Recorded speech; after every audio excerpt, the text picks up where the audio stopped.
جب بھی میلاد مصطفیٰ ہو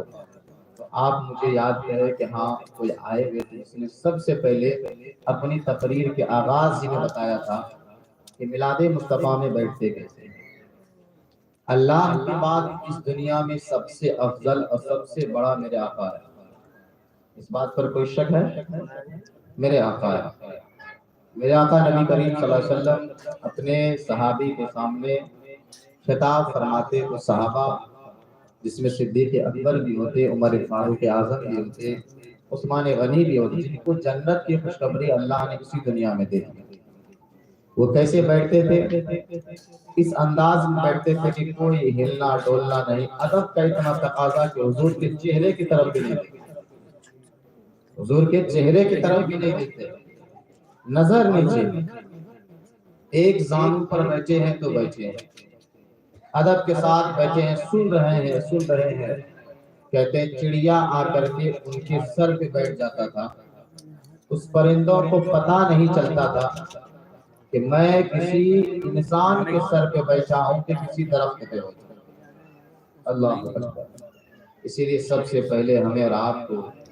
یہ سننا چاہیے کہ ہم کہاں اور آپ بیٹھے ہیں۔ آپ انسان اللہ کا شکر ادا کیجیے کہ اللہ نے پوری دنیا کو بنایا اور ساری چیزیں اللہ نے بنایا، زمین بنائے، آسمان بنائے، شام و سورج بنائے۔ اللہ اگر چاہتا تو ہمیں زمین کا کنکڑی بنا دیتا، اللہ اگر چاہتا تو ہمیں آسمان کا ٹکڑا بنا دیتا، اللہ چاہتا تو ہمیں سمندر کا کوئی پانی بنا دیتا،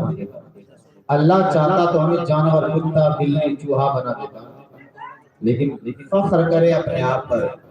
کہ اللہ تبارک و تعالیٰ نے ہمیں انسان بنایا،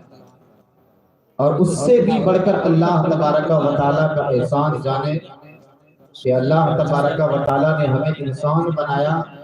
تو ساتھ ہی ساتھ میں ایمان کی دولت عطا فرمائی، اور اس سے بھی بڑا احسان ہے۔ اور فخر کرے اپنے آپ پر کہ جہاں اللہ تبارک و تعالیٰ نے ہمیں مسلمان بنایا تو اللہ میں اس نبی کی امتی ہمیں بنایا، جس نبی کی امتی میں شمار ہونے کے لیے خود اللہ کے نبی دعا کرتے تھے، موسیٰ کلیم اللہ دعا کرتے تھے، عیسیٰ روح اللہ دعا کرتے تھے۔ ہم نے اسلام کو اپنانے کے لیے کبھی بھی کیا ہے کسی چیز کی قربانی نہیں دی۔ ہم مسلمان ہونے کے لیے کبھی بھی ہم نے کسی چیز کو داؤ پر نہیں لگایا۔ ہمارے پاس جو ایمان کی دولت آئی ہے، اس ایمان کی دولت حاصل کرنے کے لیے ہم نے کبھی کوئی چیز کھویا نہیں۔ انسان جب کوئی چیز کھوتا ہے تب اسے جا کر کے اس چیز کی اہمیت کا پتہ چلتا ہے۔ آپ محنت کرتے ہیں، محنت کرنے کے بعد جب آپ کو مزدوری دی جاتی ہے شام کو تو لگتا ہے کہ میرے حق کی کمائی ہے۔ لیکن کوئی انسان اگر کسی کا مال ہڑپ کر کے کھاتا ہے، کسی پر ظلم کر کے مال لیتا ہے، کسی کا چوری کر کے مال لیتا ہے، کسی پر ڈاکہ ڈال کر کے مال لیتا ہے، پھر دھوکہ دھڑی کر کے مال لیتا ہے،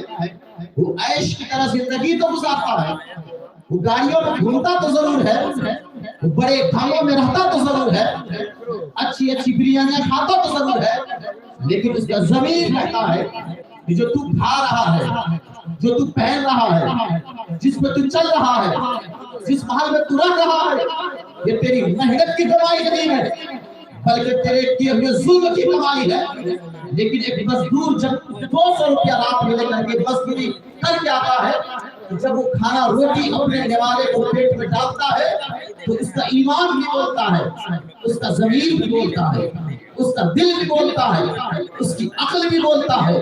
اس کے جسم کے ہر روگ پہ بولتے ہیں کہ یہ یار یہ جو نوالا کھا رہا ہے یہ کسی ناجائز طریقے سے حاصل کیا ہوا نہیں ہے،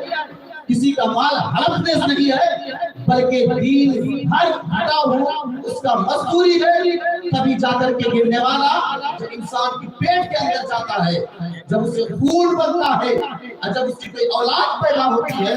وہی جا کر کے فرما بردار اولاد ہوتی ہے اور وہ چہرے سے کی زندگی گزارتے ہیں۔ اس لیے ہمیں ایمان کے لیے کچھ نہیں، ایمان حاصل اس لیے ہے تو ہم مسلمان کیا ہے اپنے اسلام کی قدر و قیمت نہیں کرتے، ورنہ اگر ایمان حاصل کرنے